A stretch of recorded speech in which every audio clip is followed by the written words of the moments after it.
অনেক কষ্টে একটা অ্যাপয়েন্টমেন্ট লইছি নেতারা দিয়া তুই এলে যাইয়ে ভালো মতো ইন্টারভিউ দিস ঠিক আছে ওহেন যে বালপাক নামে হরিস না তুই কোনো চিন্তাই করিস না একবার ফাড়াই দিমু ফাড়াই ইন্টারভিউ লই এবার ফাড়াই দিম কোনো চিন্তাই না বেশি কথা কও দেখেই তো সব জায়গায় ধরা খাওয়া যে কথা আছে না অতি চলে ঘরে ধরে হেই জানি হয় না এবার দেখ কি করি হ্যাঁ ঠিক আছে ল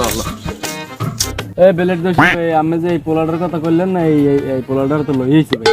কেন আর এটা ভাই পদ মত দিয়ে দেন বুঝলেন না ভাই এই পোলা হয় ভাই এ পোলা তো মনে করে যার দুধ ধরে সাত দিলে নাক বাইরে পোলাই দি বেটা মনে হয় যে দেখকে মনে হয় যে বিছনে মতে এই পোলারে দিমু পথ আরে ভাই আমি এটা কোনো কথা কইলেন ভাই আমি এই পোলার সম্পর্কে আমার কোনো ধারণাই নেই আমার আইডিয়াই নেই এইলে মনে করেন যে এই রামনাজাতে পাবলিক টয়লেট আছে এই মসজিদের টয়লেট হে বলে রামনা লঞ্চ গার্ডের টয়লেট ঠিক আছে এই টয়লেটের ইজারা এ লয় ভাই আমার কোনো আইডিয়া আছে এর সম্পর্কে তারপরে মনে করেন এলাকায় যত এই 2 নাম্বার মাল সাপ্লাই হয় গাঁজা ইয়া বা হিরোইন মোকেন আবিজুবি আমি যে এখন এর সাপ্লাই এর এই পোলা এরপর মাইয়ে গজি প্রিজিং করে হ্যাঁ নেতৃত্ব দেয় এই পোলা আমরা কোনো কথা কইলেন এর সম্পর্কে আমরা তো কোনো ধারণাই নেই আমার আইডিয়া তো দূরের কথা ও পাস এ পোলাই পথ পাইছে এ তুই কাইল কইতে আইছিস তুই পথ পাইয়ে গেছো